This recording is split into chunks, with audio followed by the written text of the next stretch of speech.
Então, gente, bom dia a todas, todos, todes. Muito bom abrir o dia com a banca de defesa da dissertação da Débora. Na verdade, já abrimos o dia há 1 hora, estávamos com estudantes da graduação, com uma turma de 35 estudantes da graduação do curso de Pedagogia da FPP, que agora, nesse momento, também estão aqui acompanhando o trabalho da Débora. Sempre muito bom, né, Rossi? Se encontrar, iniciar o semestre, ver as carinhas de nossos estudantes, os desejos de estar juntos, enfim. E como eu falava na disciplina, embora nossas expectativas de poder voltar a nos encontrar presencialmente, né, tenham sido truncadas por agora, acho que a gente está começando esse período com uma expectativa, pelo menos, um pouco mais tranquila em relação ao que está acontecendo a nível sanitário, não assim político, mas pelo menos a nível sanitário, quando a maioria de nós temos já recebido a terceira dose da vacina, insistindo para que as pessoas se vacinem, para que vacinem suas crianças, nossos estudantes, para poder voltar o mais tranquilos possíveis a nos encontrar pessoalmente, né?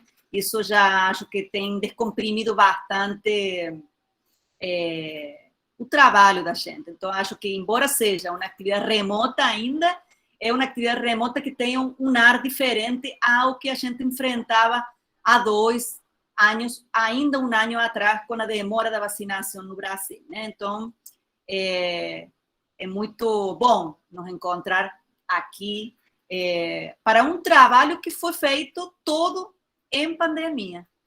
Débora fez sua matrícula em início de fevereiro, 5 de fevereiro, eu ainda era coordenadora do programa de 2020. A emergência sanitária pela pandemia do Covid se declarou 15, mais ou menos, de março. Então, eu me encontrei dia 11 de março com Débora, primeira aula de nossa disciplina eleitiva, e depois a gente não se encontrou mais, né? Então, é importante, acho que dizer que todo o trabalho da Débora, da produção de uma dissertação, em um programa de pós-graduação em educação de uma universidade pública no Brasil, foi produzido a partir de uma pesquisa feita em contexto ou em experiência pandêmica. E acho que isso também é importante de ser destacado, não como uma limitação, mas muito mais como uma afirmação do contexto e do presente que a gente vive e das possibilidades que a gente tem nesse presente, né? Bom, a alegria também se dá porque hoje temos também a banca de qualificação da Sheila, na hora da tarde, né? E porque me estou encontrando aqui com Rossi, uma grande amiga, colega de trabalho, amiga de grupo de pesquisa, com quem conversamos juntas há mais de 12 anos, e com quem traçamos, né, um campo de trabalho juntas. E Filé, com quem compartilho mais do que trabalho acadêmico e intelectual, né? E que é sempre uma alegria ter ele acompanhando minhas orientandas, né? E o grupo de pesquisa, que está quase presente aqui, a turma, disciplina de educação especial, então é um grupo de 45 pessoas, bem bacana. Débora, bom, você tem, então... então vou apresentar o nome do trabalho da Débora. Débora vai defender sua dissertação chamada Uma cartografia do caminhar com estudantes entre diários de pesquisa no Instituto Benjamin Constant, né? E tem uns 20 minutos para apresentar, 20 a 30 minutos para apresentar seu trabalho, muito mais para o pessoal que ainda não leu a dissertação, né? Para fazer pública a apresentação dessa dissertação.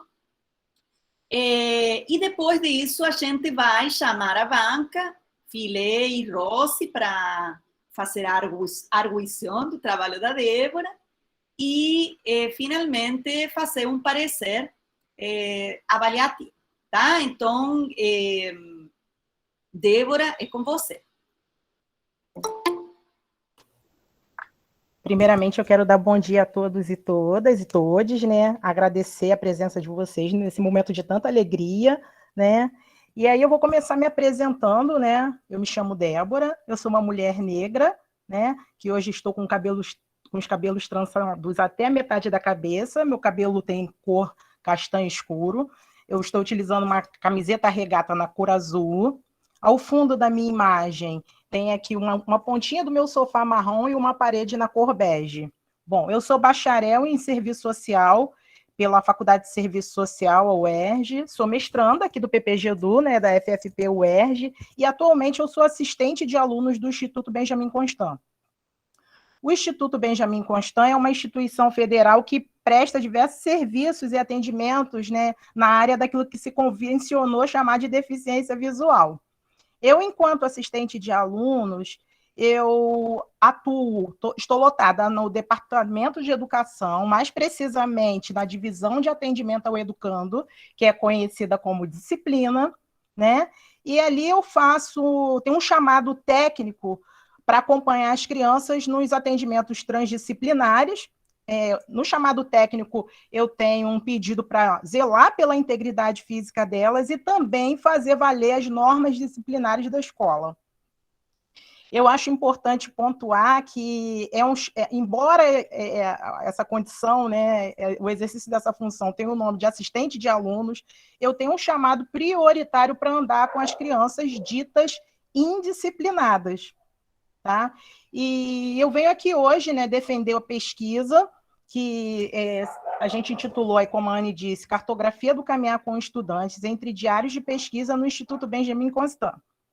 Eu quero dizer de antemão que essa pesquisa tem uma marca singular, mas é fruto de um esforço coletivo e, portanto, traz aí a acolhida de interpelações feitas pela banca na qualificação, traz um esforço muito grande do coletivo Diferenças e Autoridades na Educação, que me ajudou a compor essa pesquisa, e, é claro, sob a coordenação da professora Annelice. Então, a partir de agora, eu vou tentar, de alguma maneira, ter o cuidado de usar o pronome nós, porque eu acho que é equivocado demais dizer o meu, o minha, o eu, nesse momento, porque é realmente o fruto de um esforço coletivo.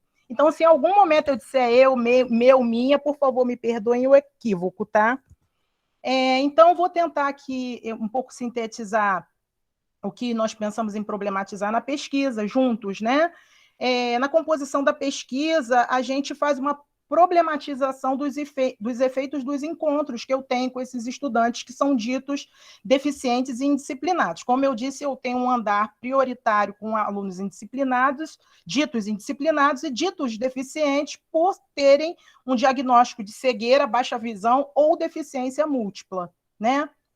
Então, esse trabalho diz da percepção que eu tenho a partir desses encontros na condição de assistente de alunos, né? A gente entendeu aí que o caminhar se expressaria aí na pesquisa como um ethos da pesquisa, já que é a ação que permite que eu experimente o inusitado, as coisas que não têm explicação, os mistérios da vida, né? Aquelas coisas que revolvem o pensamento. A gente aposta na cartografia como um modo de fazer pesquisa, né? E também pensa o diário de pesquisa como uma força expressiva que vai suscitar o debate, a conversa, né? Para que a gente possa problematizar essas categorias que são dadas aos estudantes, esses nomes que são dados aos estudantes. A gente também eu acabei, junto ao coletivo, fazendo um esforço de pensar, sim, as coisas que acontecem no percurso do caminho, né? As experiências, aquilo que é capaz de revolver o pensamento, mas também pensar, de alguma maneira, problematizar o meu modo de caminhar junto às crianças, né? E a pesquisa, no entanto, supõe que não há solução, a pesquisa não emerge aqui para solucionar nada, ela se compromete realmente com o questionamento, com a interpelação por aquilo que existe, por aquilo que floresce no cotidiano, né? E então traz um desejo, na verdade, para que a gente se esforce para pensar o que a gente tem produzido, o que a gente tem feito na educação, na vida, etc. e tal. Aí eu vou pedir a Ju, então, para passar aí o slide, porque nesse momento eu vou tentar, de alguma maneira, trazer o modo como a gente organizou o trabalho para tentar sintetizar aí como é que foi organizado, né, como é que foi desenvolvida essa pesquisa. Junto ao coletivo, também tentando acolher as contribuições da banca de qualificação, enfim, a partir do que eu experimento, do que eu sinto nesses encontros com os estudantes, com os colegas do Instituto, em conversas, em trocas, tá? Então, no primeiro momento, por falta de uma outra palavra, eu vou dizer assim, num primeiro capítulo, a gente pensou em falar das entradas, trajetos e trajetórias e abertura. Nas entradas, eu tento contar um pouquinho, narrar, né, um pouquinho de como, do tema que eu trouxe à época em que eu entrei no mestrado, né, em que eu tinha a intenção já de acolher a cartografia como modo de fazer pesquisa, agenciando-a com a conversa, e eu pensava em acompanhar os estudantes nos caminhos de ida e vinda da escola, pensando em problematizar os impactos das desigualdades sociais para o acesso à educação deles. No primeiro encontro com o coletivo, né, com uma acolhida muito bacana, muito, muito afetiva, eu fui interpelada a pensar naquilo que me movia e me movimentava na pesquisa. Foi uma pergunta que me tirou o eixo, me tirou do chão, eu fiquei muito inquietada porque eu não sabia responder e, de alguma maneira, eu acho que a gente ainda não responde, a gente procura problematizar essa inquietação.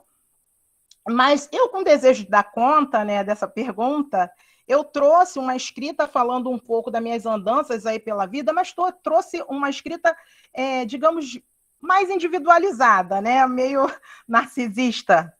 E aí, à época, o coletivo novamente me interpelou a pensar que, através da leitura de La Rosa, de uma questão trazida por La Rosa no livro dele, que a pergunta, né, pelo que me movimentava na pesquisa, estava um pouco relacionada com aquilo que o La Rosa diz que a pergunta essencial não é inofensiva quem sou, mas sim a pergunta perturbadora e perigosa, o que faço aqui?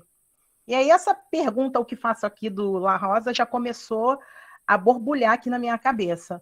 Com isso, eu passei a suspeitar que seria importante narrar essas minhas andanças, ainda timidamente, pensando nos encontros que eu forjava com as outras pessoas, né? Aquilo que as pessoas, os efeitos dos encontros que eu tinha com os outros e o que aquilo suscitava em mim, enquanto problematização. Ju, pode passar, por favor? Num segundo momento, né, num subitem, né, desse primeiro momento, a gente pensa em problematizar os trajetos e trajetórias.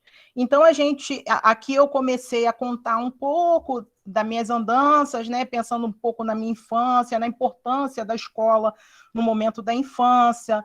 Falei um pouquinho da minha passagem pelo serviço social, no grupo de pesquisa Percursos e Astúcias das Desigualdades, que é coordenado pela professora Maria Helena. Falei da minha passagem pelo campo de estágio no grupo de formação de educadores populares, que eu trabalhava com crianças e adolescentes do Morro do Turano, no projeto Meio Ambiente, e contei que ali no projeto Meio Ambiente eu fui apresentada ao diário de campo, né? A fazer os registros do que acontecia ali nos nossos encontros. No entanto, a essa época, né, hoje, com a leitura que eu fiz junto ao coletivo, tinha uma aproximação mais com uma leitura de observação participante, uma escrita mais sistematizadora, já que me era solicitado que eu fizesse um relato de todos os encontros que eu tinha com as crianças. De qualquer maneira, foi um momento, né, um gatilho para que eu começasse a escrever as coisas que me inquietavam. E aí, nesse momento, esse diário era chamado de diário de bordo, né? Ali, eu falo assim, não era, ali a minha escrita não era neutra, né? Porque quem pesquisa não é neutro, de maneira neutra, é só detergente.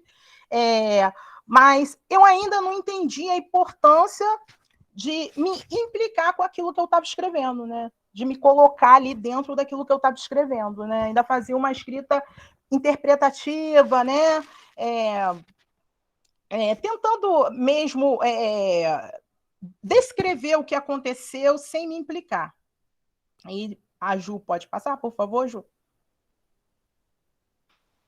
Aí, num terceiro momento, num terceiro subitem desse primeiro momento, a gente chama de aberturas. Por quê? Na segunda semana do mestrado, como a Anne já mencionou aí, eu já não pude mais ter encontros presenciais com as pessoas, por conta da necessidade de distanciamento físico, e a gente começou a pensar que não era possível realizar pesquisa de acordo com o que eu tinha pensado, que era aquela coisa de acompanhar os alunos, os estudantes na ida e vinda da escola por conta do distanciamento físico. Mas e aí, como prosseguir com a pesquisa, né?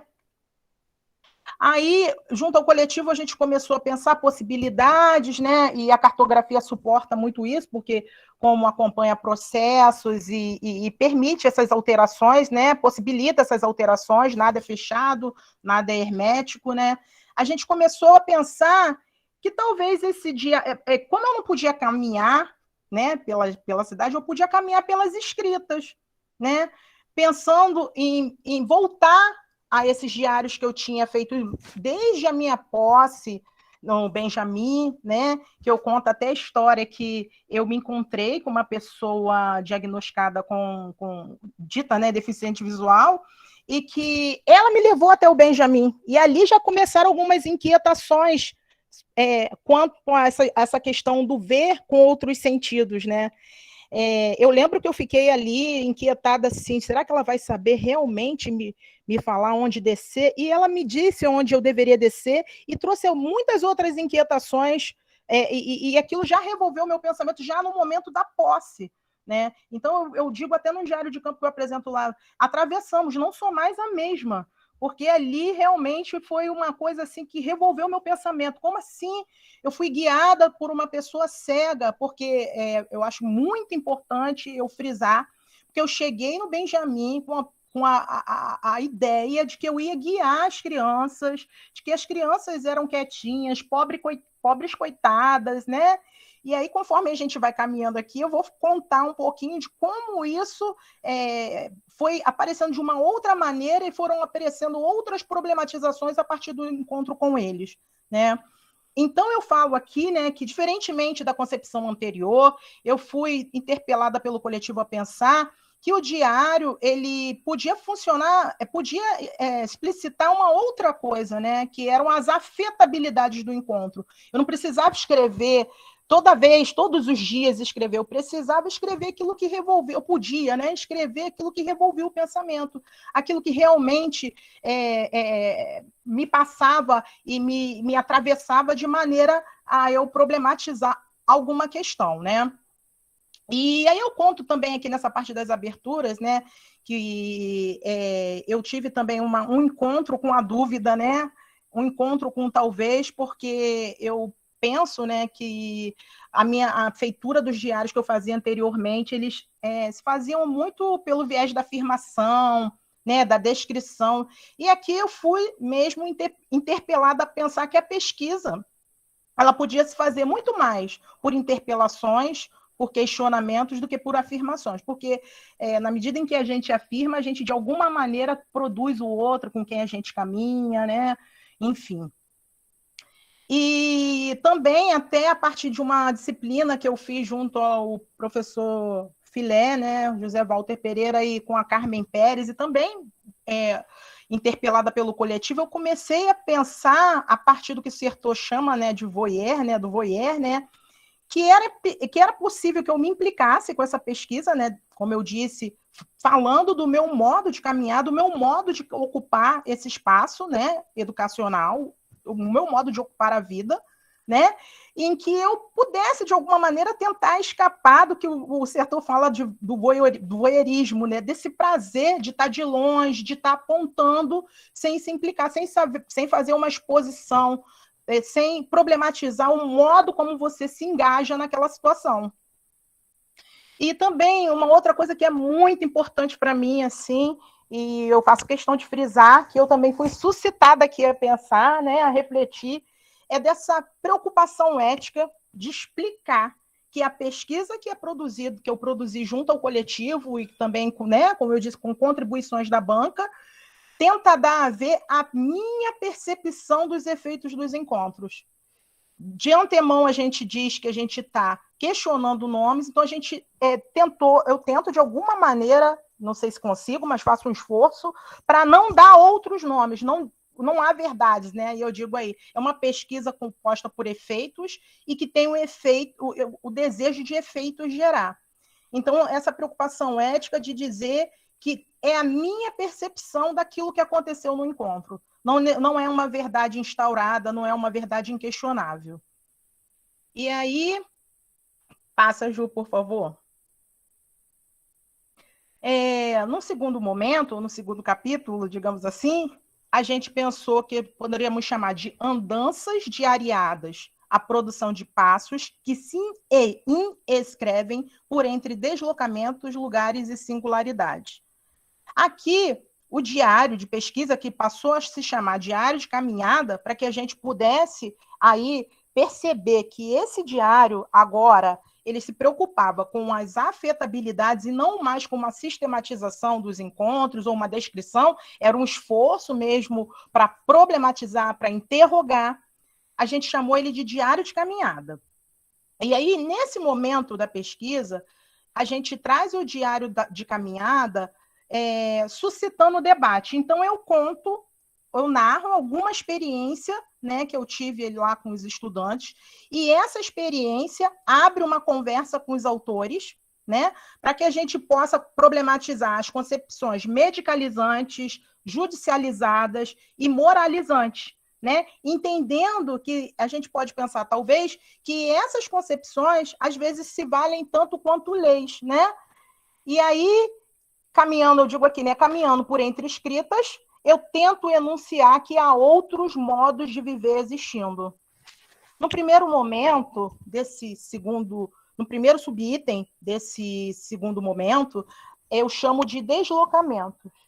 E aí, como eu disse, eu trago algum trecho de diário, né, para pensar a forma que eu percebo como as crianças se apropriam do espaço, e aí eu falo um pouco, problematizo aquilo que a gente convencionou chamar de desobediência, de indisciplina, e digo que tenho me inspirado caminhando com eles a também ser um pouco indisciplinada, a ser um pouco desobediente quanto aos pedidos que existem no exercício da minha função. No entanto, eu entro numa conversa com Deleuze e Guattari e falo dessa desobediência, dessa tentativa de traição, né, pensando que ela não está ligada à grande transformação. Eu vou ali problematizando, dizendo que tem muito mais a ver com fissuras, com brechas, com a experimentação de outras conexões. E entro também numa conversa com a tese da professora Rosemary de Oliveira Dias, né, que nos chama a atenção para a possibilidade da pesquisa ter um fio problematizador e não solucionador. E isso é um esforço que eu vou fazendo junto ao coletivo na pesquisa, né, para poder tentar não explicar, não afirmar nada. Não sei se consigo, mas é um esforço que eu tento fazer, a gente tentou fazer, né, nas idas e vindas do trabalho, indo para a orientação coletiva, voltando, né, é um esforço que a gente tenta fazer aí. Passa para mim, Ju, por favor. Num outro subitem, eu falo assim, a gente chama assim, do lugar ao espaço. Aí, novamente, eu trago um trecho de diário de campo, né? E aí eu falo um pouco da destreza dos estudantes na ocupação do espaço, né? Trazendo um pouquinho essa questão da percepção que eu tinha de que eu ia guiá-los pela instituição e que, na verdade, eu fui guiada por eles, e até hoje, às vezes, me sinto guiada por eles, né? E aí eu falo um pouco do que eles me chamam a atenção acerca das miudezas que existem, né? Então, eles me mostram que tateiam um espaço com o chão, tateiam o chão, estão atentos aos sons, aos cheiros, né? E aí eu me permito conversar com o consertor para pensar, né, essa experiência, entendendo que o lugar tem a ver com a ordem, né, enquanto o espaço tem a ver com as experimentações com espaços que criam essas outras conexões. Eu converso também com Milton Santos, com a categoria de homens lentos, né? E vou aí vendo, tentando problematizar de que modo os passos dos estudantes produzem esses espaços, e aí eu trago um pouco a ideia de que Milton fala dos fracos e dos fortes, né? E aí um pouco até relacionada com essa minha percepção tão equivocada de que eu ia guiar, de que eles eram pobres coitados, né? Então ele diz assim, né, que os fracos, eles por vezes tramam sutis alternativas que os ditos fortes são capazes de empreender. E aí eu tenho uma citação dele que me chama muita atenção, que diz assim: durante séculos acreditávamos que os homens velozes detinham a inteligência do mundo, mas agora estamos descobrindo que a força é dos lentos, e não dos que detêm a velocidade. Os velozes acabam por ver pouco da cidade e do mundo. A partir dos encontros que eu tenho com os estudantes, às vezes a percepção que eu tenho do modo como eu ocupo espaço é essa, sabe? De que eu vejo muito pouco da cidade e do mundo. Só para conversar com uma experiência rapidinho que eu tive agora no final do ano, tinha uma criança dita indisciplinada, né? E dita cega, né? Dita que ela é uma criança que sempre se entrosou muito bem com os colegas, e num determinado momento, agora em dezembro, a gente via que ele ficava mais distanciado das crianças e sempre cortando umas migalhas de pão no banco. E aí eu me aproximei dele e fui até assim pensando, poxa, por que ele faz isso? Sempre está picando esse pãozinho no banco, está sujando a escola, mas de qualquer maneira eu acho que já influenciada pelo que a gente faz aqui, que é pensar em perguntar e não afirmar nada, eu cheguei até ele e falei assim: Eduardo, por que você está picando esse pãozinho aí no banco? E por que você está distanciado dos colegas? O que você tem? Ele falou: tia, todo dia eu venho encontrar com a felicidade. Era um beija-flor. Todos os dias ele está aqui. E eu trago amor para ele. Depois eu brinco com as crianças. Eu preciso agora alimentá-lo, cuidar dele. Então eu vim em busca eu venho aqui conversar com a felicidade. Tia, você sabe por que o nome dele é Felicidade? Porque ele me faz muito feliz. E aí, ali você fica com o pensamento, né? Assim, o pensamento fica borbulhando, porque eu talvez nunca fosse capaz de perceber que aquele beija-flor vai ali todos os dias.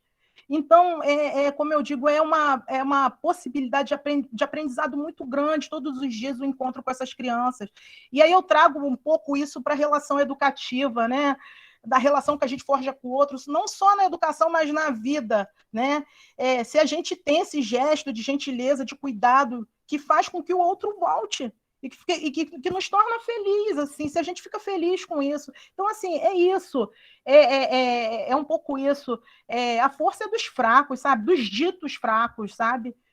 Nós, os ditos fortes, às vezes somos incapazes de empreender isso, de ver isso, de ter uma sensibilidade com essas coisas. Mas, enfim, passa para mim, Ju, por favor. E aqui, a gente, nesse subitem, a gente fala de singularidades e modos de ver.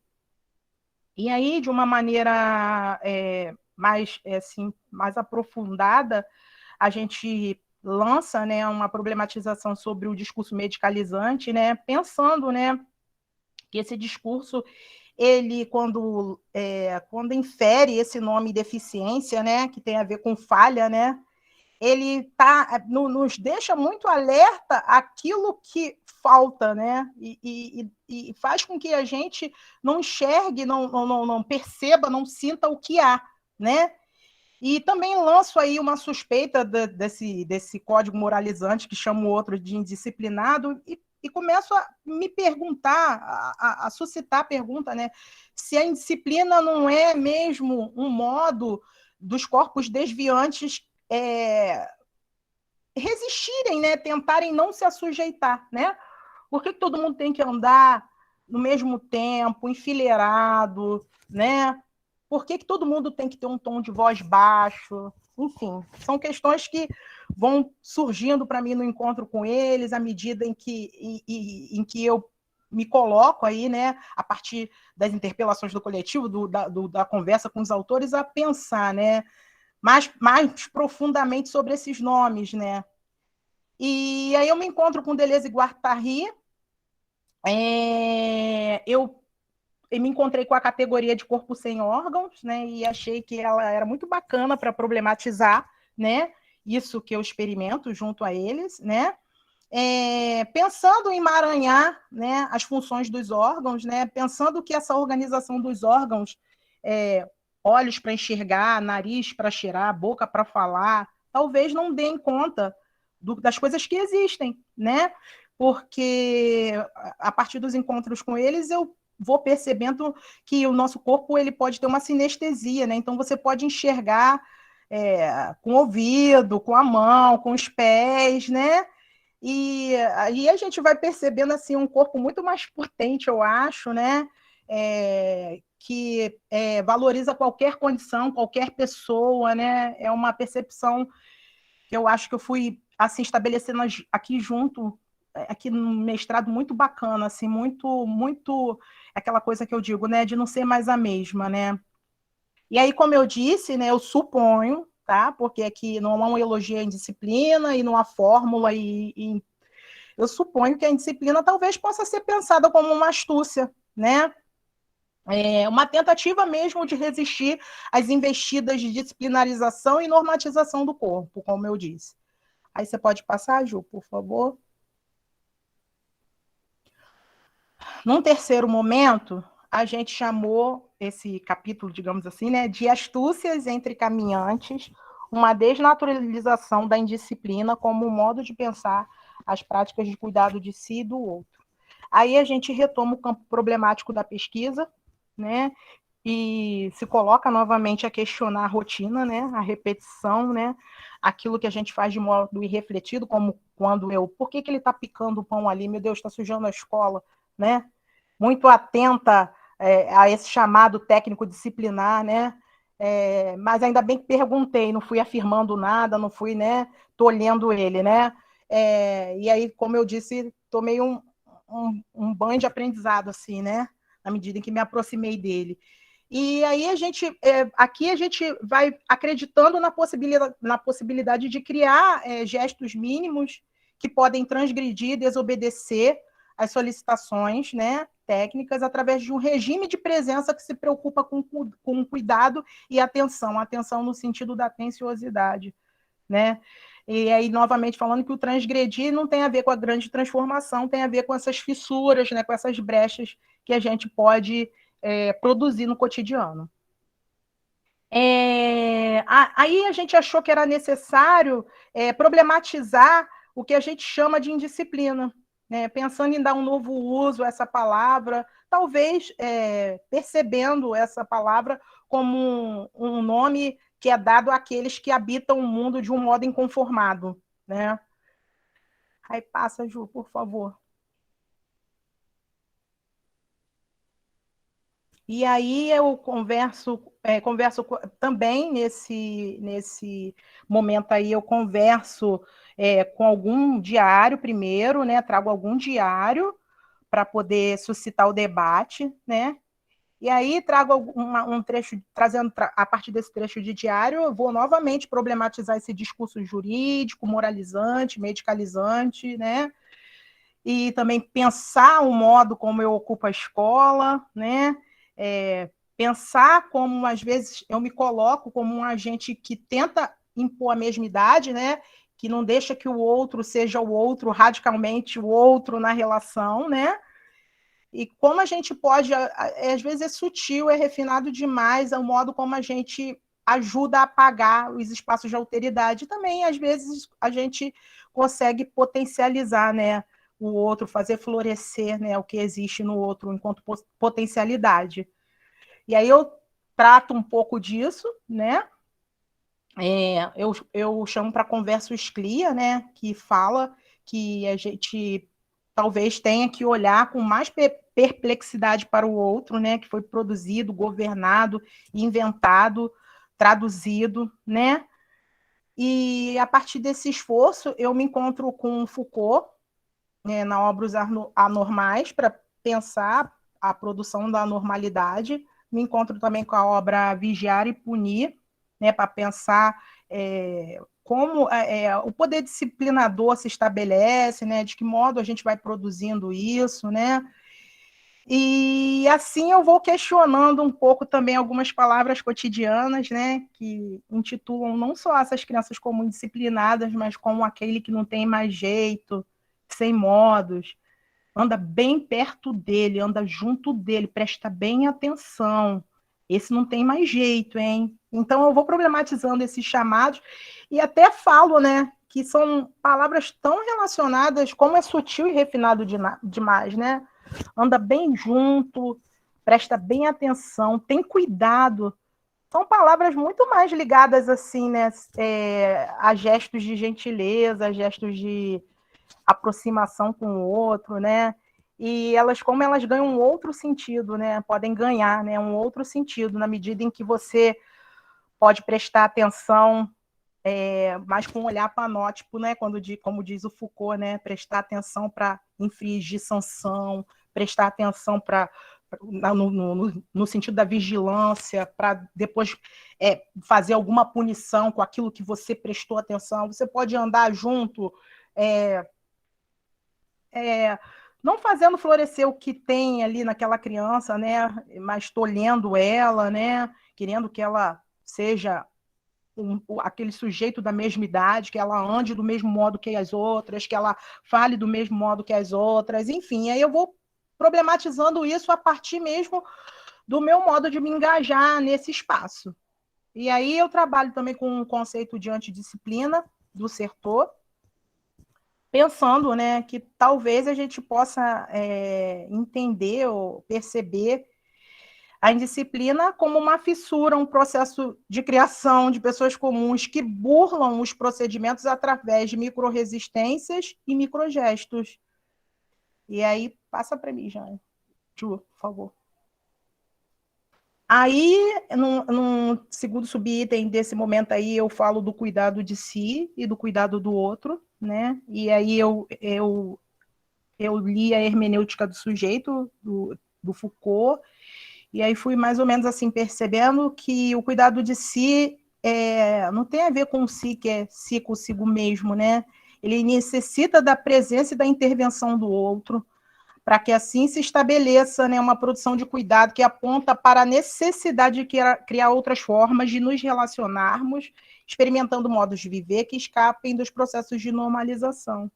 E aí eu fui vendo assim, quando eu estava lendo assim, não sei se eu estou equivocada, eu fui entendendo o cuidado na primeira leitura como um dever, né, assim, mas aí depois eu fui entendendo mais assim, não sei, como uma preocupação que não tem a ver muito com a nossa própria existência, mas com aquilo que a gente forja no encontro com o outro, né? Uma disposição, como eu digo assim, aqui, uma disposição ético, política e afetiva que reafirma a importância do outro, do sentir em comum, do estar junto, deixando-se afetar pela vida pulsante de um outro que é radicalmente outro na relação. E aí eu falo, né, que o cuidado de si, o cuidado do outro, né, a partir dessa leitura e dos encontros com o coletivo, enfim, eu fui entendendo que talvez fosse importante que a gente se perguntasse pelas marcas que a gente tem deixado por aí, pela vida, pela educação. E aí a gente sugere algumas astúcias, né, sugere alguns escapes, né? E aí eu digo assim, que talvez seja possível, pensando um pouco, problematizando um pouco aquilo que eu disse dos chamados, né? De prestar atenção, de andar junto, de não tirar o olho, fica de olho, né? Talvez seja possível prestar assim, atenção no sentido da atenciosidade e do cuidado, né? E talvez também seja possível andar junto, reafirmando que qualquer pessoa, com qualquer condição, pode produzir saberes, questionamentos e vida. E aí, pensando, pode passar, Ju, por favor. Pensando nas rotas de saída do trabalho, que não finalizam nada, que não acabam nada, né? Eu fui tentando, com a orientação da Anne, né, tentando pensar o que eu tinha, o que tinha me afetado no processo formativo, né, enquanto eu estava no mestrado, né, e aí eu fui pensando, né, que durante o mestrado eu fui pensando nessa questão da produção de certeza, de tentar escapar, né, da produção de certezas e afirmações, pensando que a produção de certeza pode, né, nos bloquear para a imprevisibilidade, para aquilo, para os mistérios da vida, né, e pode nos encaminhar para caminhos nos quais a gente tem pouco ou quase nenhuma criação. E aí eu, agora, assim, percebo que a gente supõe algumas coisas, porque a gente supõe, a gente não é uma folha em branco, não somos neutros, enfim, mas acho que, para além do que a gente supõe, existe uma infinidade de coisas que a gente pode aprender e perguntar, né? E eu falo aqui, né, que o processo formativo, fui aprendendo que o processo formativo ele pode ser pensado como um caminho mesmo inacabado, onde a gente se propõe a questionar as palavras acostumadas, né, e tenta fugir dessa divina interpretação, né? E aí eu falo também dessa condição agora de aprendiz de cartógrafa, né, que eu experimento, em que eu pude me sensibilizar que ao acompanhar, produzir, intervir o caminho da pesquisa, é possível que a gente possa se implicar, se sujar, como diz o Luciano Bedin da Costa, né, nos expondo, né, fazendo uma exposição, tentando sair daquele lugar arrumadinho de cientista que não se mistura, né, e para visibilizar os desacertos, os desvios, as descobertas, né, que existem, que podem aparecer no caminho.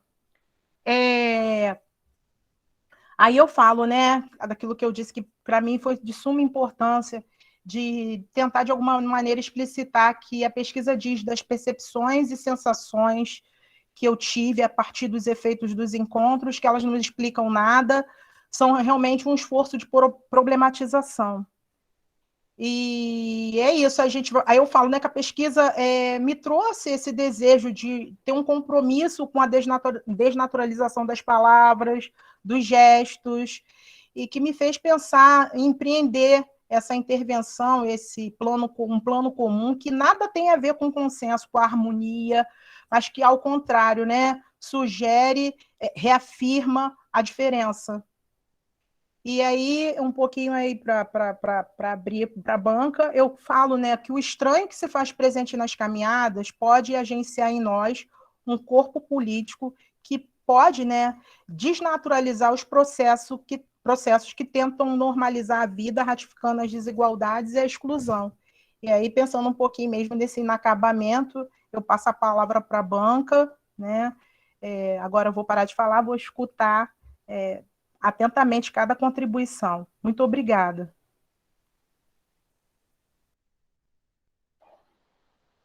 Obrigada, Débora, muito obrigada pela sua exposição. Obrigada, Ju, pelo apoio técnico aí. Já pode deixar de apresentar. Então, gente, vamos abrir para a banca,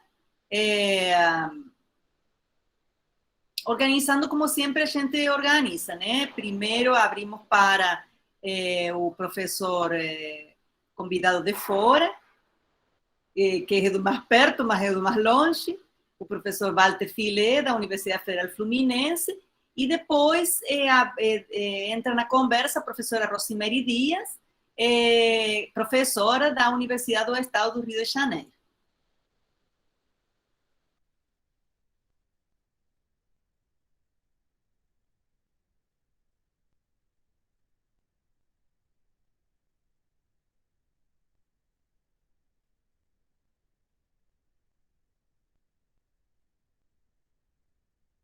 Filé, o microfone está fechado.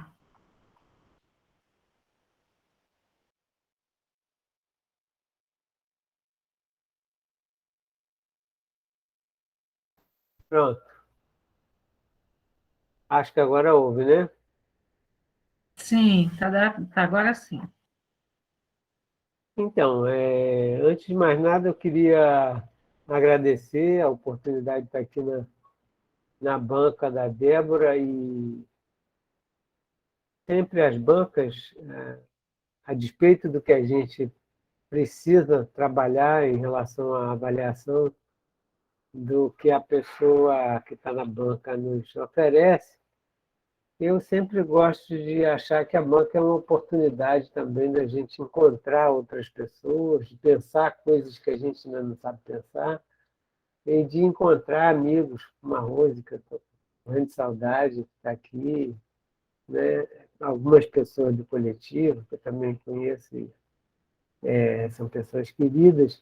Então, a banca acaba sendo, para mim, essa oportunidade também de rever pessoas, de colocar em público questões que, às vezes, a gente ainda não tem muito organizadas ou muito definidas, e assim poder aproveitar da qualidade do encontro para pensar um pouco mais sobre o que nos é oferecido.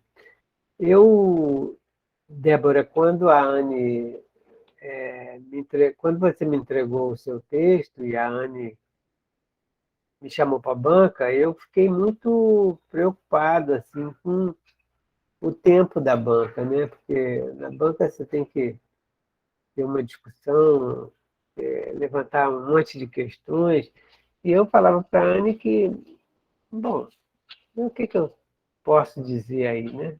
Então, a minha preocupação, de cara, eu já quero colocar, que é de que eu entendo que o trabalho da Débora é um trabalho que está pronto, que mostra uma curação, um cuidado muito grande, tanto com aquilo que ela se dispôs a examinar, um cuidado muito grande com a compreensão, a possibilidade de aproveitamento daquilo que os autores puderam oferecer, ou que ela pôde buscar de oferta. Também o cuidado com as questões que a banca formulou, pelo menos da minha parte, as questões que eu formulei, eu me sentia assim, muito, muito feliz.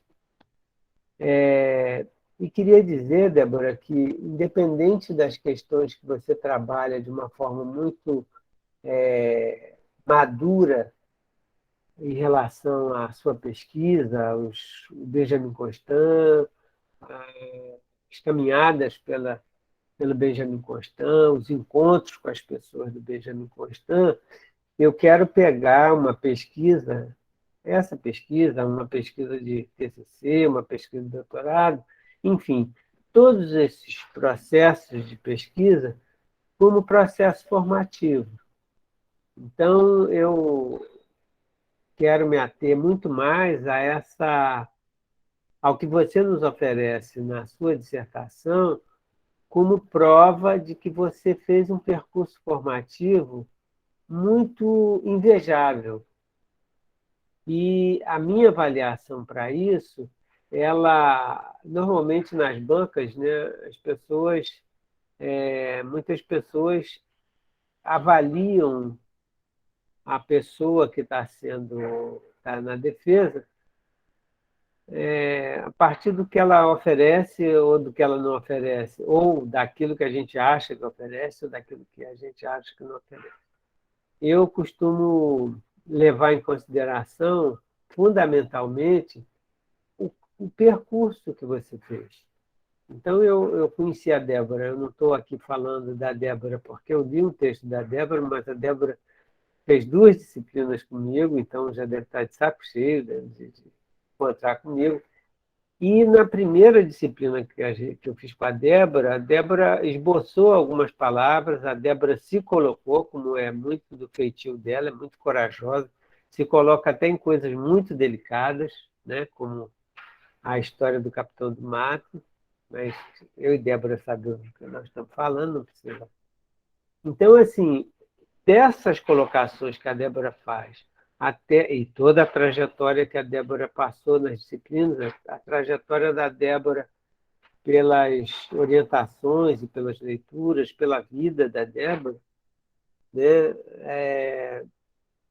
Eu acho que eu pude perceber o percurso que a Débora faz e que me deixa com uma inveja tremenda da Annelise, porque foi um presente que a gente sabe, né? Nós, orientadores, sabemos que, às vezes, esse percurso é muito delicado e nem todo mundo consegue produzir-se, principalmente, mais do que produzir um texto que pode revelar ou não revelar muita coisa, mas produzir-se como uma pessoa do campo da educação, como você se produziu.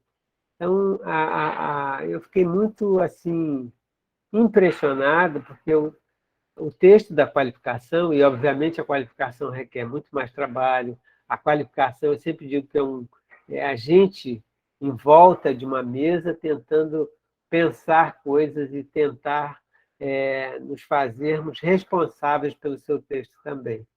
Então, o trabalho da dissertação, da qualificação, me mostrou uma Débora que estava ali tentando achar, entrar por aqui, entrar por ali, muito vacilante, muito assim, se mostrando, né, com as suas fragilidades.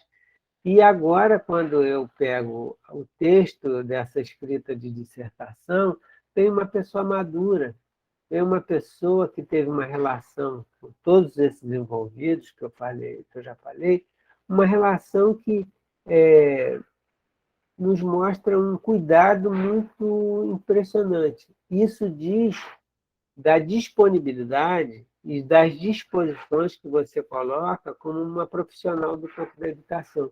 E, de uma maneira geral, para mim, eu fico imaginando que o que mais importa é isso, quer dizer, o que no final ou pelo menos nesse trajeto da sua formação, você consegue, como você se forja, ou pelo menos como você nos mostra que tem se forjado para pensar as relações, pensar a educação, pensar a vida e pensar principalmente a politização daquilo que parece que ser simplesmente atividades cotidianas, acompanhar um aluno, não questionar a ordem dada por uma chefia ou por uma instituição.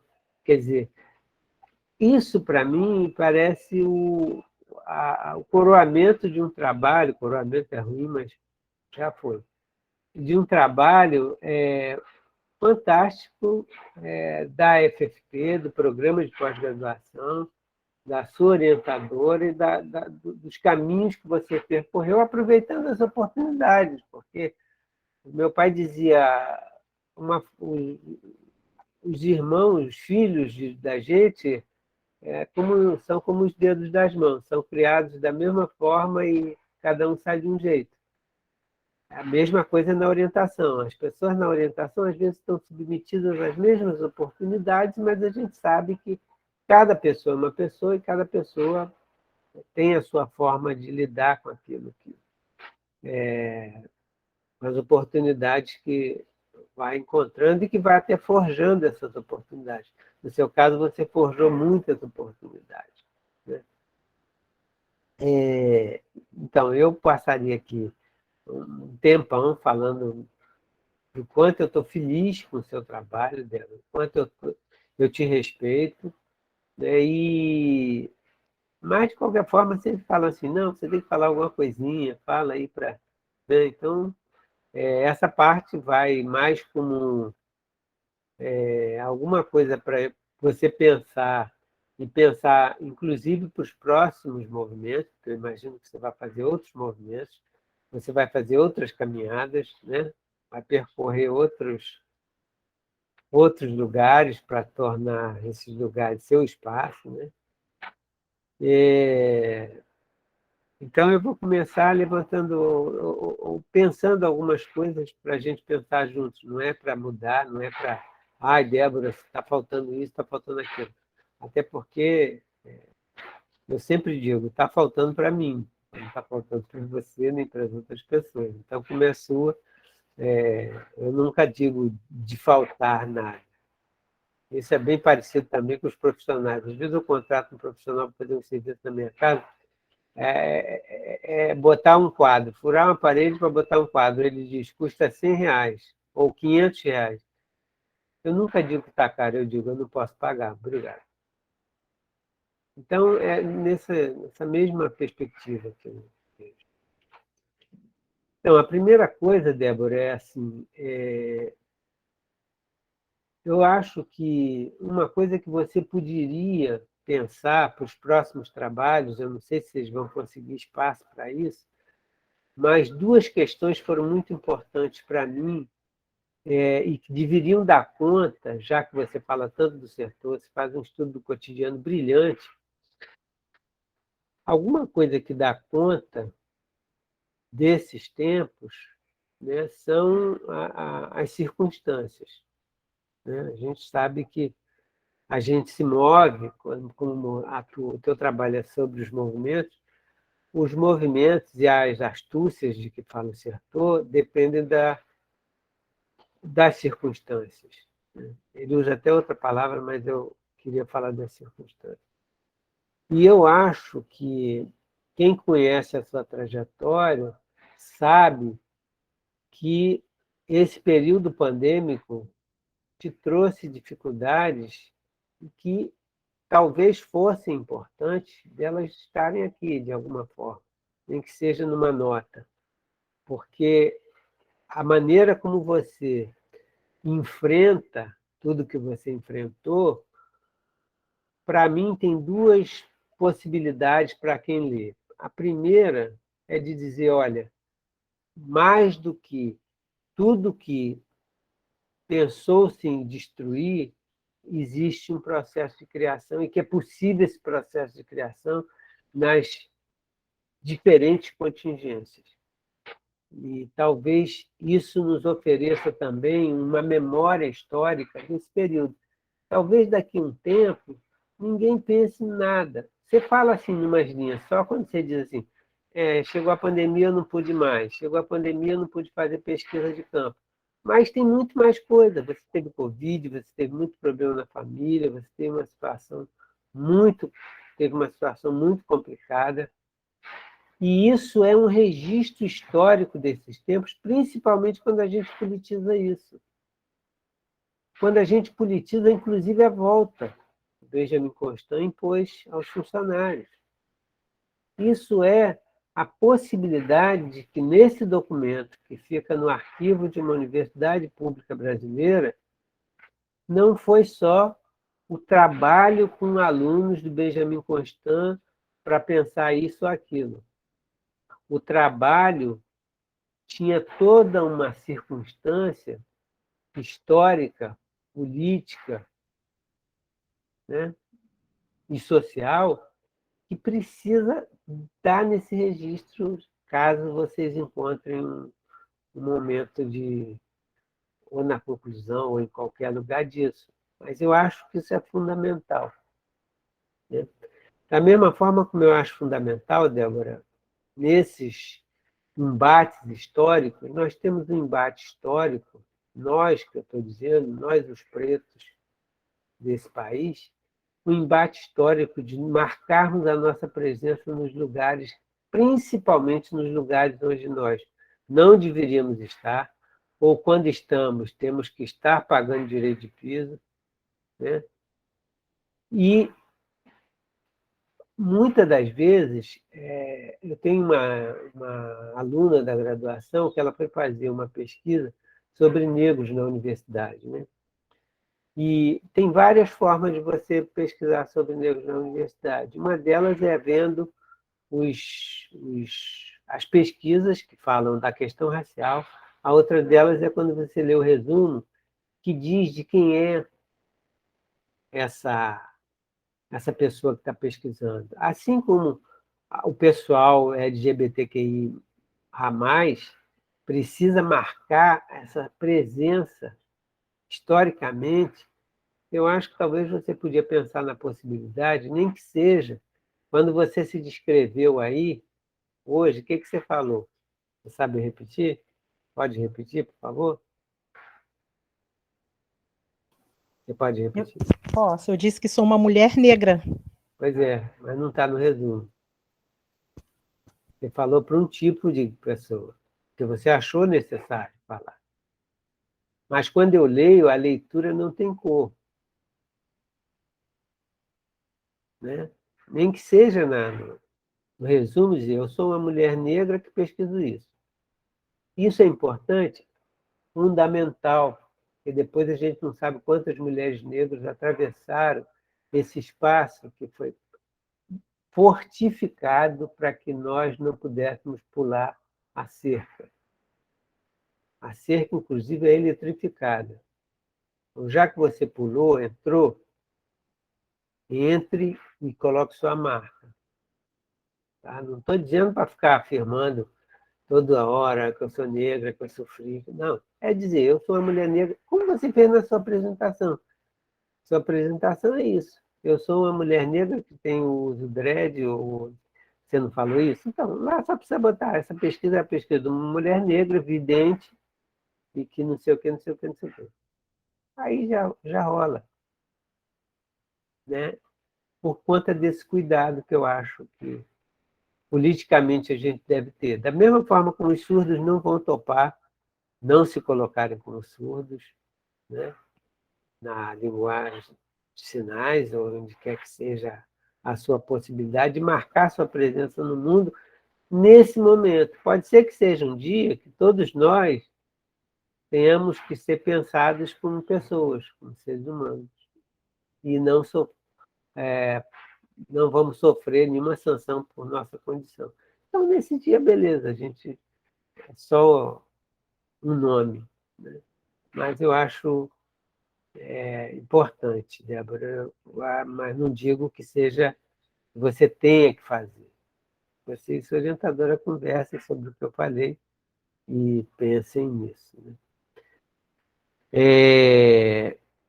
Outra coisa, Débora, que talvez você pudesse rever, assim, você faz no índice, você faz um destaque na indisciplina, inclusive faz um subitem para a indisciplina. Só que no resumo você diz, as duas questões que lhe incomodam é a deficiência e a indisciplina. E quem lê o resumo e vai para o índice, parece que você só tratou da indisciplina. Não é verdade, eu sei que tratou da deficiência, mas talvez um outro subitemzinho, nem que seja assim, tracinho, a questão da deficiência, entre aspas, todas as possíveis. Nossa.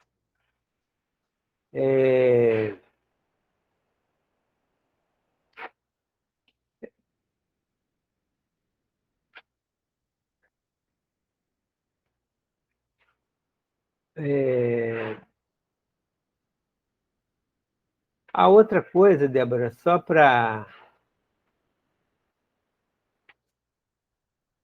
um preciosismo mesmo, tá? Porque eu tinha que falar alguma coisa aqui para não pegar mal.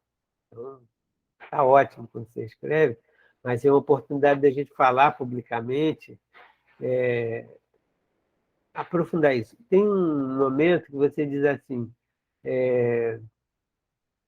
que as táticas, né? Um momento que você está falando das táticas, não precisa olhar no texto, não. Então, no momento que você está falando das táticas, você diz que as táticas possibilitam virada de jogo. Né? As táticas possibilitam uma virada de jogo. O Sertor tem um cuidado muito grande com esse maniqueísmo do forte e do fraco. A gente pode ser forte no momento, em algumas circunstâncias, ser fraco em outra, né? E o cuidado dele era de que existisse, como existe muito na teoria crítica, uma força capaz de derrubar a outra força oponente. E o Sertor dizia, não, o homem ordinário, a única coisa que ele faz é produzir ranhuras, produzir brechas, produzir... Não vira jogo. Porque senão a gente dá uma falsa esperança de que isso é o que a gente tem na gente, como desejo. Dizer, queria uma coisa que, na hora que batesse, destruísse toda a maldade do mundo. Não, não vai. Então, isso é um tipo de... O Coutinho falava disso, humildade sem subserviência. É um tipo de humildade para entender do que nós somos capazes. Nós não somos capazes de destruir o mal. Não. A gente produziu possibilidades. E o que o Sertor fala com relação às táticas é que talvez o inventário de táticas ajude a gente a pensar atuações mais contundentes, inclusive nessa relação de forças, né? Enfim.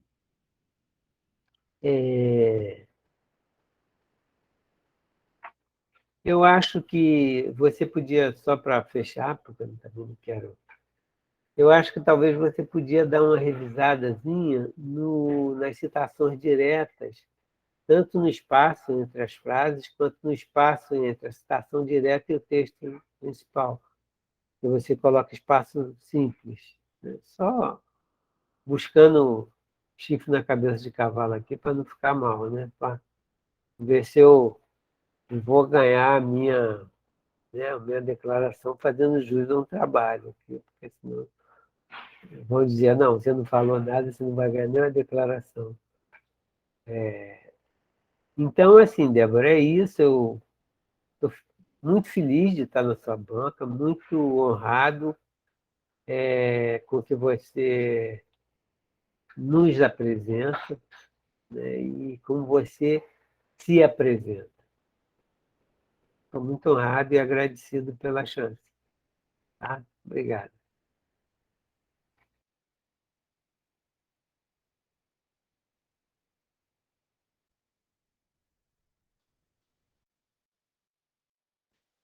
Débora, você quer falar alguma coisa agora? Vai falar depois da Rose?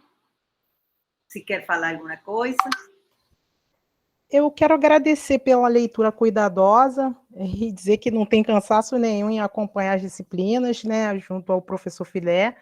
As disciplinas me ajudaram muito na composição da pesquisa, né? E agradecer, eu acho que hoje eu estou com essa palavra gratidão, não sai assim um pouco, agradecer mesmo e dizer que eu me sinto muito honrada, que eu vou conversar com a Anne para tentar acolher as contribuições que você deu agora, Filé, e dizer que aqui estou inquietada já com algumas coisas que você disse, bateram e estão aqui na cabeça borbulhando, e depois eu vou conversar com a Anne para acolher essas contribuições que são muito importantes, sim, para a gente redefinir o trabalho, trazer essas problematizações tão importantes que você disse. Obrigada, Débora. Obrigada. Eu, de cara, acho, até coloquei aqui no chat, importante, né, depois de 2 anos de passar, de estar nesse contexto pandêmico, né, começar a colocar os pingos nas ias, né, a começar a, digo, ser um pouco mais delicados com a própria experiência da pandemia, né, e ser ter uma responsabilidade, penso eu, ética em relação a produzir a memória de nossas famílias e de nossos amigos, nossos colegas que não conseguiram acompanhar e não estão conseguindo acompanhar a vida com a gente, né? Então, acho que é importante que as perdas elas comecem a deixar de ser um número para ser nomes e sobrenomes, nossos trabalhos que produzem a memória desse país, né? E a mesma coisa para o que o Filé colocou em relação a sou uma mulher negra na academia, produzindo esse trabalho, né? Eu acho que aí, a gente está num momento em que precisa ser um pouco mais claro em relação a algunas cosas y ser afirmativos también Tipo assim, me conte como se eu tivesse 2 anos de idade, porque eu não estou entendendo, né? Então, tem coisas que ainda precisam ser ditas dessa forma, né? Achei bem interessante, vamos conversar com Débora sobre isso, mas acho importante sim, tá bom? Rosy. Bom dia a todas, a todes, a todos. Eu sou Rosemary Dias, uma mulher branca, de cabelos brancos, grisalhos, cortado assim, meio que enviesado, uso óculos, uma camiseta branca estampada, que eu ganhei de presente de uma amiga do México, né? Então, é uma alegria estar aqui, e eu queria dizer que essa apresentação ela é carinhosamente feita, tá? Como um efeito de um aprendizado com Débora, Helenice e Jussara, que estão aqui também, né, do Terças Transversais, que a gente riu muito nos bastidores, e aprendi com elas, né, essas mulheres guerreiras que estão fazendo suas dissertações bacanas. Então, eu me esforcei aqui também numa performance, né, aqui já para o início dessa manhã, para a gente conversar um pouquinho sobre como, né, esse importante trabalho. Eu fiz um pequeno texto, a Anne já sabe, o nosso repertório, né? Aí eu vou ficar fora da tela. Então, qualquer coisa você fala que eu... Tá? Eu quero começar, claro, que agradecendo esse convite e dizer da alegria de estar aqui com amigos. São amigos, né? Amigos e amigas que fazem pesquisa de muita afirmação e diferença no nosso país, né? Mas não dá para começar de um jeito diferente, né? Eu sou uma mulher do século passado e eu gosto de ler no papel ainda, sinto informar, né, para algumas que acham que não, mas, enfim. E junto com o texto, né, acho que tem uma materialidade, né, o texto da Débora, eu ganhei um presente muito delicado que me faz beber água e afetos. Tá? Então, publicamente, eu amei muito o presente, Débora, amei muito ler o seu trabalho, e com frequência eu tenho dito que ler as dissertações, as teses, nesse período de pandemia, acho que essa leitura tem funcionado como um certo desvio, né, prático, né, um desvio mesmo desses momentos difíceis e duros que a gente vem vivendo, né? Então, essas leituras, bem ao modo deleuziano, elas ganham um sentido de trazer ar para a gente, para não sufocar. Tá? Então, mais uma vez, agradeço e já te dou meus parabéns pela escrita da dissertação. Tá? Eu vou colocar acento no que o Filé, a Anne já escreveu no chat, né? Sobre a questão da pandemia e também eu acho que o efeito da pandemia em nós, né? Eu estou aqui ainda muito mexida, né? Porque eu perdi meu irmão para o Covid na semana passada e não porque a gente tivesse muita ligação, mas a história é complexa de todos os irmãos e todas as irmãs, mas é muito difícil.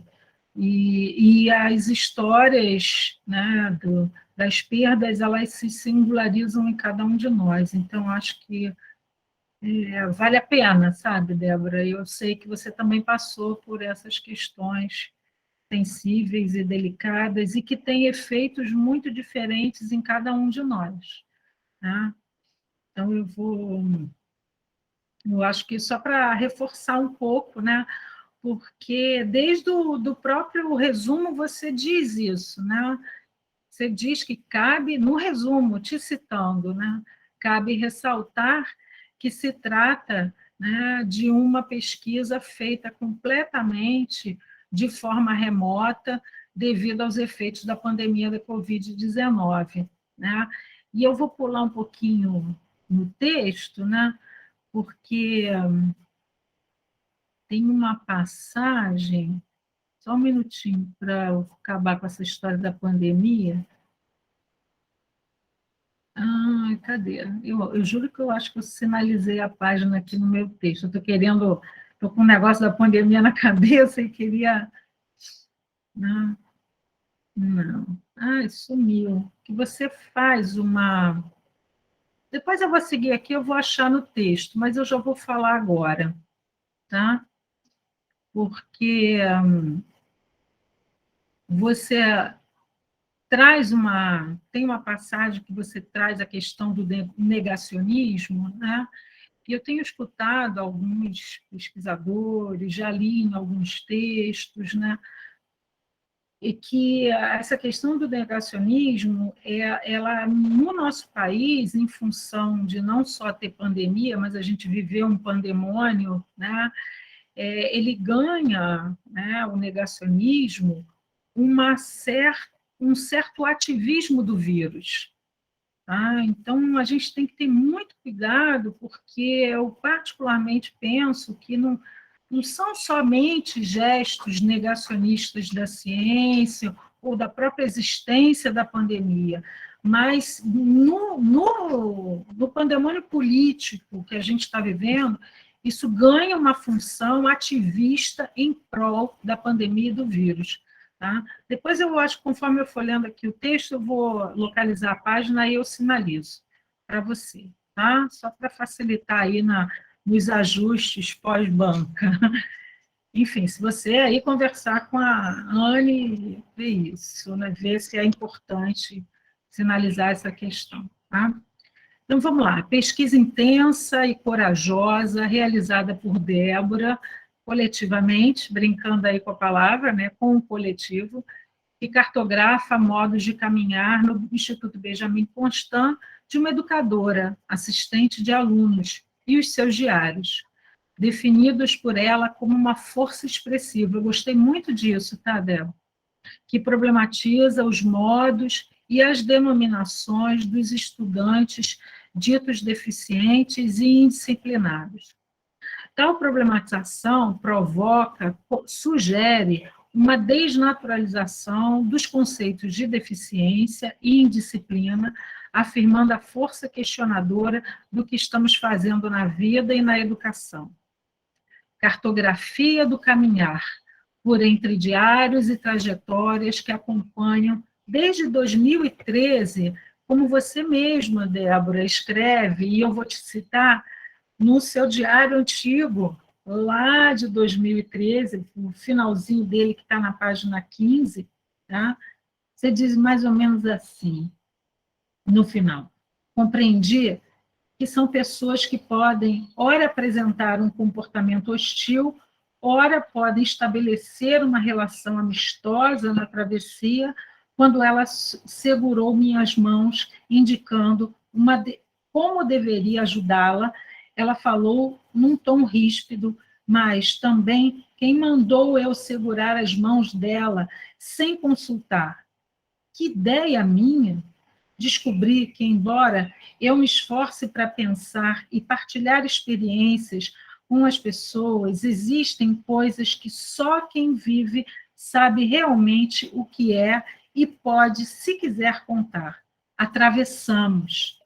Não sou mais a mesma.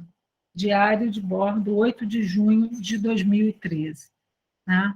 Hoje a Débora segue caminhando e atravessando, né? Mas que não é um simples caminhar, mas é um caminhar que se deixa ser atravessado para sair transformada. Porque experienciar uma escrita de dissertação e feitura de pesquisa em tempos de pandemia não é para fracos. Desde já, Débora, mais uma vez, eu te dou os meus parabéns. Né?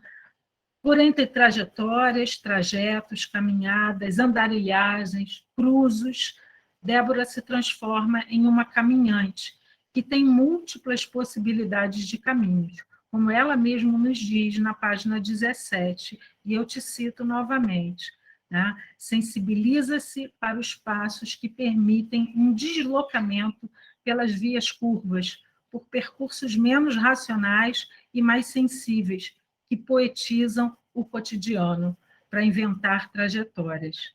Né? Nos traz a Débora suas racionalidades sensíveis, desde sua infância, passando pela experiência com o serviço social da UERJ, no estágio, pela cidade, com camelôs, com aventureiros das calçadas, no Benjamin Constant, uma caminhante que, em boa companhia de bandos coletivos, de deficientes e indisciplinados, quer pensar no que a move e o que a movimenta em sua pesquisa, e que movimenta também a sua própria pesquisa. Talvez sua pesquisa trame com uma certa dimensão de insurgência e de, cito novamente, escape da mesmice das ordens, dos conhecimentos, das normas, porque sempre é possível caminhar diferentemente, não é, Débora? Mas a Débora não só caminha diferentemente das 2 assistentes de alunos do Benjamin Constant, ela caminha junto com seus diários, com os estudantes do Benjamin Constant, da equipe do Benjamin Constant, do coletivo Diferença na Educação, Deleuze, com Parnay, com Foucault, com Sclia, com Larossa e tantos outros, segue suas andanças em boa companhia, como ela mesma nos diz. É bom destacar que a caminhada da Débora por entre diários é uma caminhada de encontros e conversas, pois seu movimento na pesquisa é o de se implicar, desnaturalizar processos, como diria René Leroux, e eu gosto sempre de referenciá-lo, para se afetar e se deixar afetar com os efeitos da própria caminhada mergulhada no plano da experiência. E talvez, Débora, né, porque também mergulhada na experiência pandêmica, e aí que eu encontro a página, né, do negacionismo, é a página 30, já ir te dando, né, o que eu falei anteriormente, né, penso que não seja só um negacionismo da ciência, mas um certo ativismo do vírus. Mas é para pensar, não necessariamente modificar o texto. Tá? Eu gostei quando eu vi que você levou em consideração, e assim o Filé também já destacou, né, todas as ponderações que a gente fez lá na qualificação no ano passado, né? Aliás, passa bem rápido, né? Parece que foi ontem que a gente estava conversando naquela mesa de trabalho e te sugerindo o Sertor, o Gros, o Nancy e tantos outros que você foi estudar. Eu ainda até falei, olha, tem que ver teu fôlego, porque é dureza, né, Débora? Mas, enfim, você acolheu as sugestões da banca de qualificação e inseriu uma discussão ampliada do seu repertório, daquilo que você já trazia um texto bacana para a qualificação, né? E foi tramando essas contribuições na caminhada, né? Tramando com Frederico Gros sobre a caminhada, né? E aqui acho que as contribuições, né, talvez, né, porque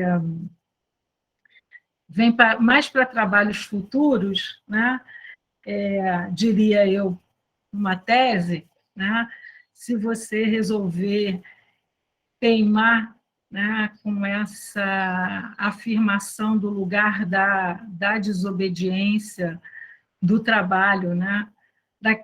A sua função é muito interessante, né? Porque a gente poderia chamar de bedel, né? Ou de inspetor de alunos, né? Isso aí já ganhou muitos nomes, né? e a gente vai dando vários nomes. Eu ia te sugerir que você lesse o livro também do Frederic Gros, né, chamado Desobediência. E é um livro muito interessante. Eu gosto muito do Frederic Gros, e ele tem um trabalho bem bacana, mas você vai encontrar uma certa história, e aí, como é tese, né, você vai encontrar uma historicização da função da obediência nos próprios estudos do Michel Foucault. Se você pega a partir do curso do Governo dos Vivos, lá nos Anormais também você vai encontrar isso, mas isso comparece muito mais nos últimos cursos, né? Os Anormais é do início da década de 70. Se você pega o do Governo dos Vivos, do Subjetividade e Verdade, aí o Hermenêutica, né? Estou falando um pouco na sequência, você vai encontrar uma certa historicização da obediência, né? E ele vai mostrar para a gente como a obediência é uma certa despedagogização, é esse o termo que ele usa, num curso que ele deu em Louvain, não foi lá no Collège de France, mas ele vai mostrar que há uma despedagogização da mestria da antiguidade para essa mestria que vem com o cristianismo. Tá? E é muito interessante para a tese, se você quiser continuar estudando, né, fazer essa leitura mais atenta e cuidadosa a isso que ele chama de despedagogização da mestria, né?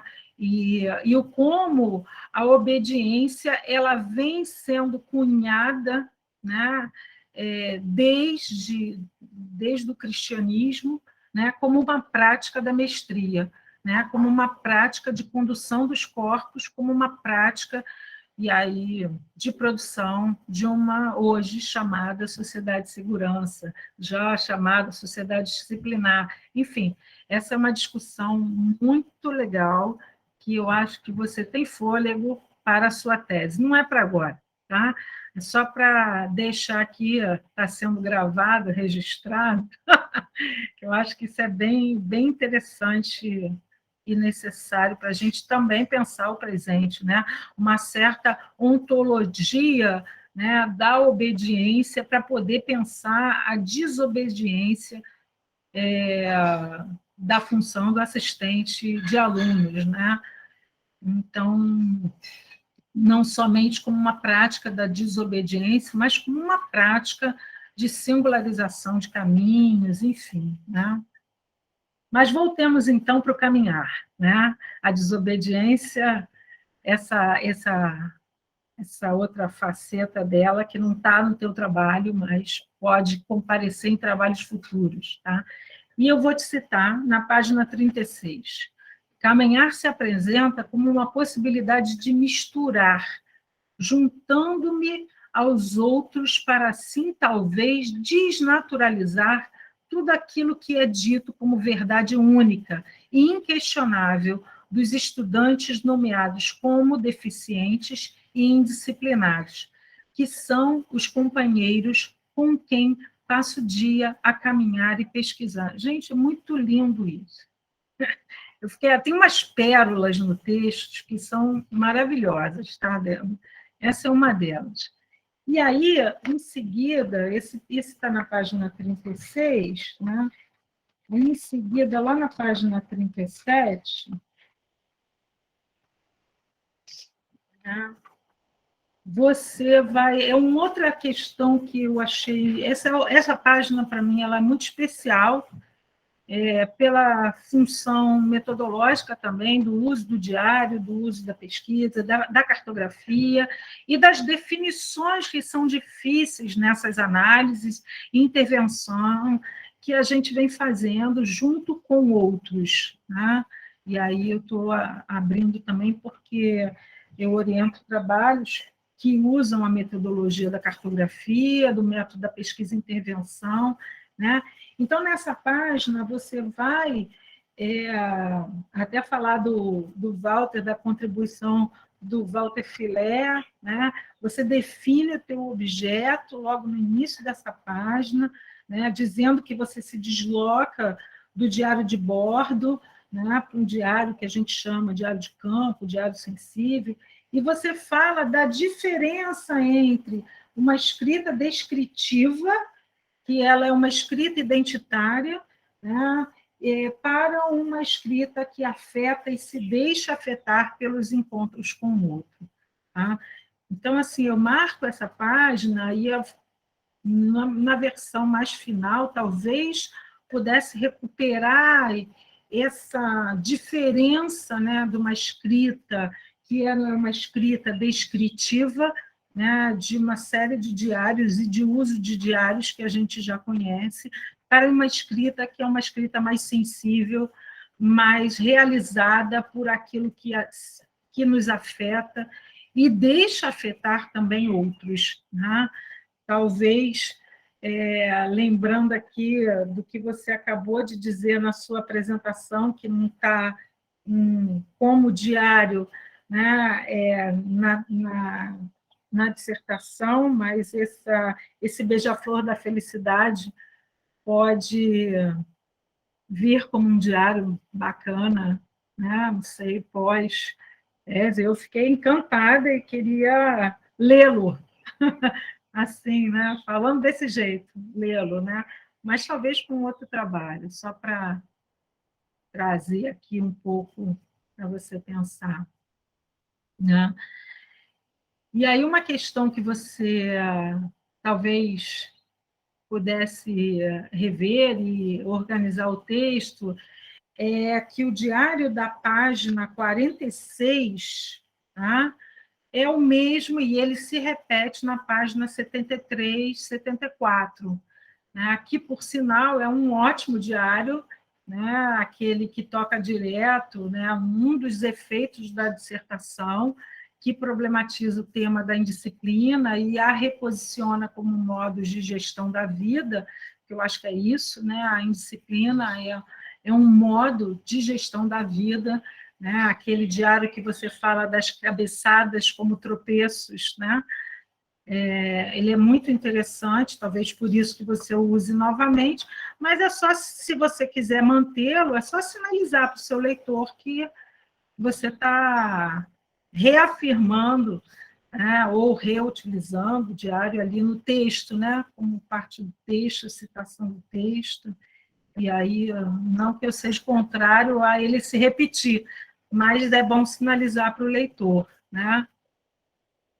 Inclusive, porque você nos diz, na página 47, que a indisciplina é uma potência de vida que apresenta outras possibilidades de habitar o viver, né?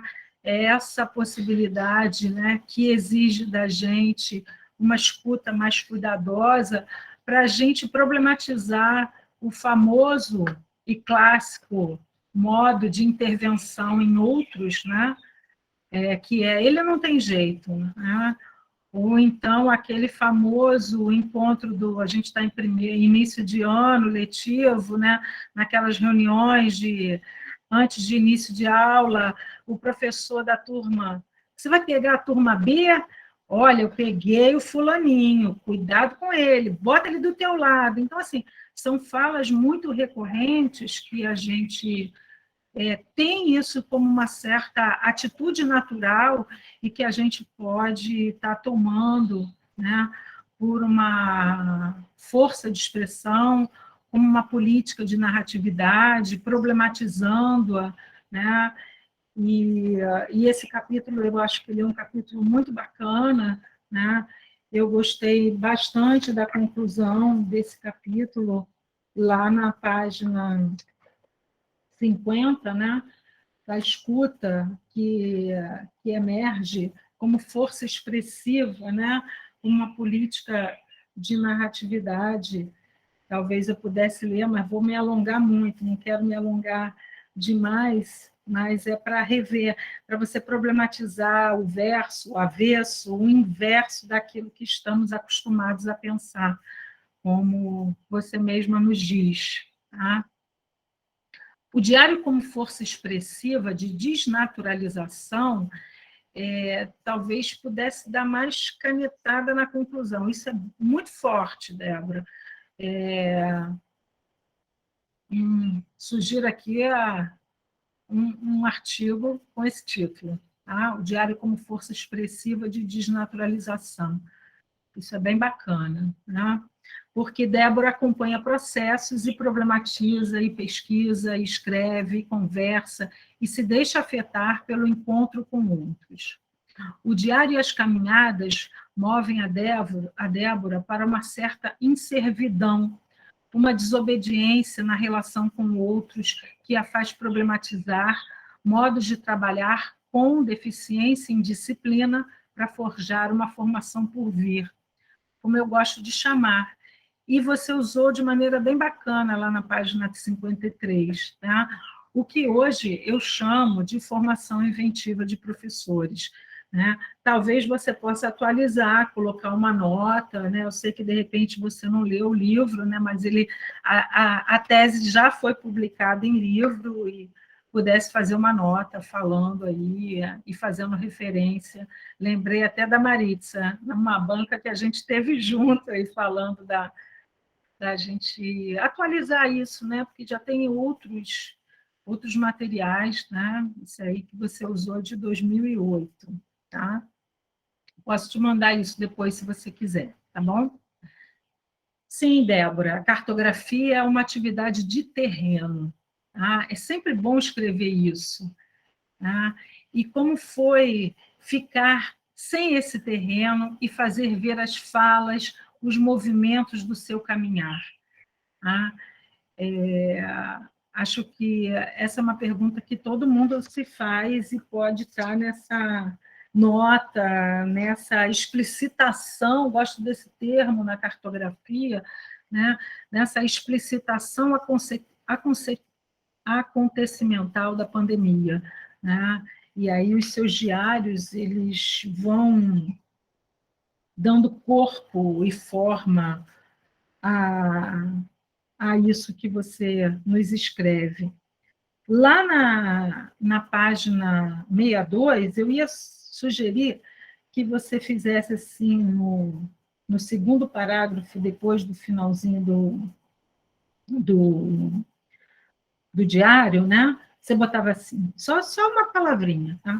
Caminhando com os estudantes e com os diários, porque talvez fosse necessário, na tua revisão final, você prestar bem atenção na escrita, né? Explicitando isso na escrita da dissertação, né? Que você caminha com os estudantes no Benjamin Constant, mas também com os diários, atemporalmente, porque você recupera esses diários de 2013, né? Outros tantos diários, e isso talvez fosse interessante. Só uma pequena sugestão, tá? São tantas as suas problematizações, mas eu quero destacar aqui uma que eu gostei bastante, na página 65, né? Em que postenciona as lógicas identitárias das definições, de deficiência. A cegueira, e eu te cito, tá? A cegueira não seria um modo de ver sem olhar? E no seu diário você conclui, cega sou eu. É assim como o Filé acentuou, eu acho que você também vai se tornando, né, e problematizando a própria dimensão, né, de deficiência, de cegueira no trabalho, de uma maneira tão sensível, com uma racionalidade tão sensível, e isso fica muito visível na tua escrita.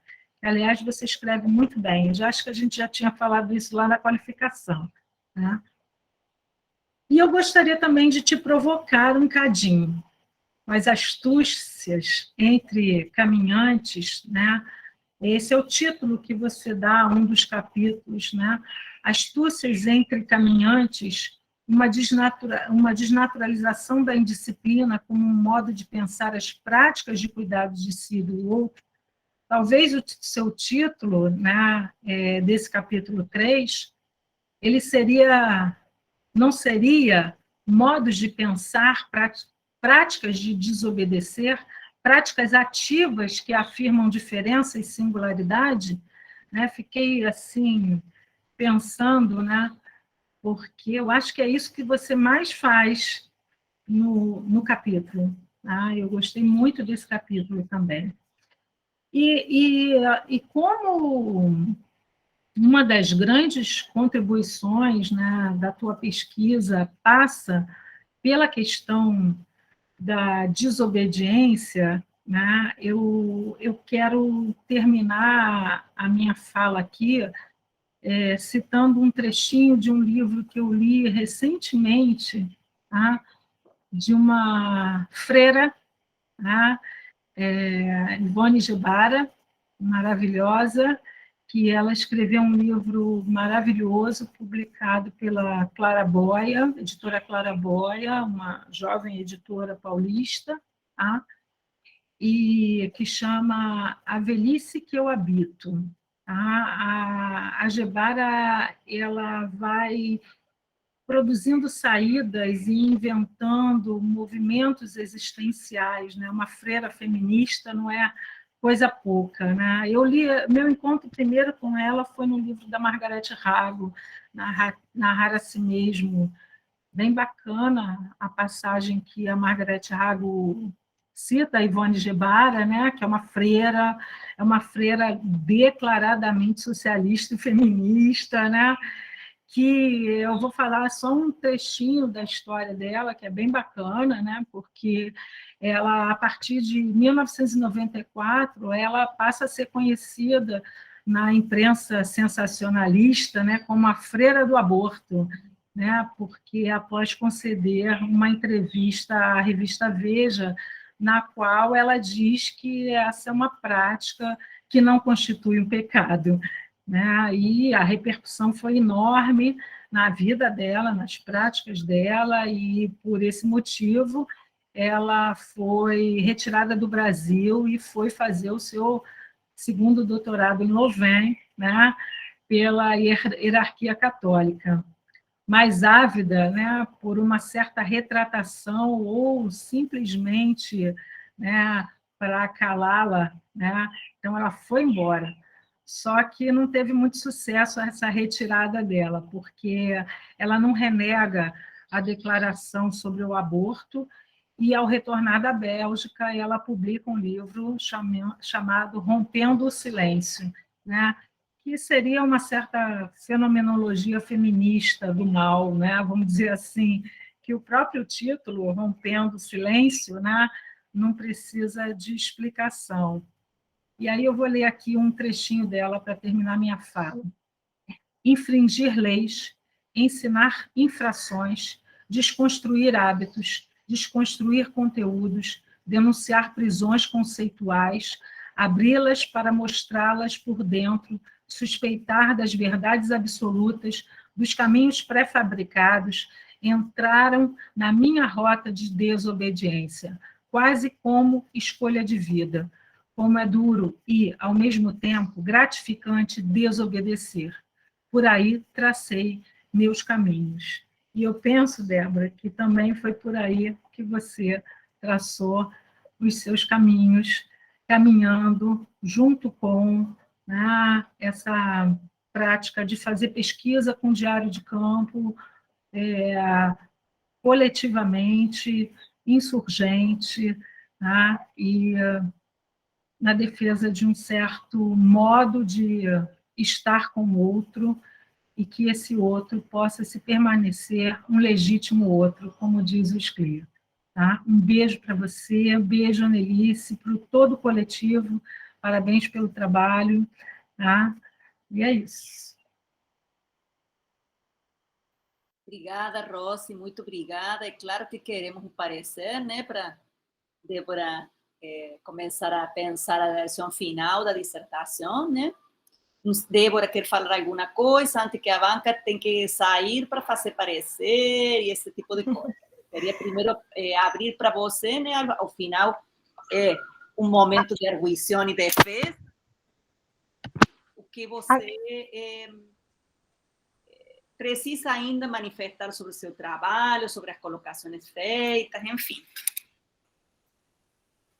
Eu quero mesmo novamente agradecer pela leitura cuidadosa, né, atenta da professora Rose, agradecer as contribuições que novamente são feitas, e assim, eu acho que num outro momento a gente vai conversar, né, Anne, para tentar acolher como a gente fez com a qualificação, no momento da qualificação, dizer dessa minha felicidade, né, de caminhar junto com vocês, né, de aprender, e de ter assim, um pouco materializado o que a gente diz na pesquisa, né, porque eu acho que é importante ressaltar que eu venho de uma leitura, quando eu cheguei no mestrado, eu tinha uma leitura, digamos assim, mais estruturalista, uma aproximação com autores mais estruturalistas, que foram muito importantes para a minha formação também, mas aí eu assumi o desafio, né, de fazer novas leituras, começar do zero, engatinhar, cair, levantar. E eu acho que assim, teve um movimento da Anne, do coletivo e de vocês, de fazer isso que a gente diz aí na pesquisa, né? De não ir dar um zoom nas minhas falhas, né? Mas de perceber o que eu tinha como possibilidade para escrever, e isso foi muito interessante. E aí, usando um pouquinho do que meu pai diz, meu pai disse assim: faça esse mestrado como se você estivesse na avenida. Dá o teu melhor, mas passa brincando, passa rindo, passa feliz. E eu acho que eu passei assim, tentando dar o meu melhor, mas feliz, alegre, muito contente com o aprendizado, com o alargamento, né, do conhecimento, que a gente vai vendo que a gente sabe muito pouco, ou supõe muito pouco, né, leu muito pouco. Então, assim, por exemplo, eu consegui me encontrar com Sclia, com a Rosa, que eram pessoas que eu nem sabia que existia, e foi um encontro muito bacana, e eu queria agradecer a vocês por me ofertar essa possibilidade. É um pouco isso. Acta de defensa oral da dissertação Cartografia do Caminar com estudantes entre diários de pesquisa no Instituto Benjamin Constant, de Débora de Souza Santos Madeira, realizada el 7 de febrero de 2022, às 10 horas, pelo Programa de Pós-Graduação em Educação, Processos Formativos e Desigualdades Sociais da UERJ. En videoconferencia, reunidos en videoconferencia, comisión examinadora constituido por los profesores Annelise Ribeto, da UERJ, José Walter Pereira, da UF, y Rosimere de Oliveira Díaz, da UERJ, se reúnen para julgar a apresentação e a defesa da supracitada dissertação feita pelo link do Meet Google e gravada para ser disponibilizada publicamente. Atendidas as exigências regulamentares, a comissão examinadora decidiu pela aprovação e destacou a qualidade conceitual e teórico-metodológica da dissertação, que usa o diário de pesquisa como força expressiva de desnaturalização, SIC, de práticas medicalizantes, judicializantes e moralizantes no campo da educação especial em geral e da educação das pessoas diagnosticadas com cegueira em particular. Indica ainda para a publicação. Então, pronto. Mestra Débora Madeira. Ótimo. Valeu. Parabéns. Podem se expressar, não precisam escrever. Parabéns, gente. Olha a bagunça agora. Obrigada, Parabéns. gente. Muito obrigada. Parabéns! Desfilando na avenida. Abre a câmera, todo mundo. Podem abrir a câmera. Beijo, Débora. Obrigada, gente. Pronto. Muito. Tchau, Débora.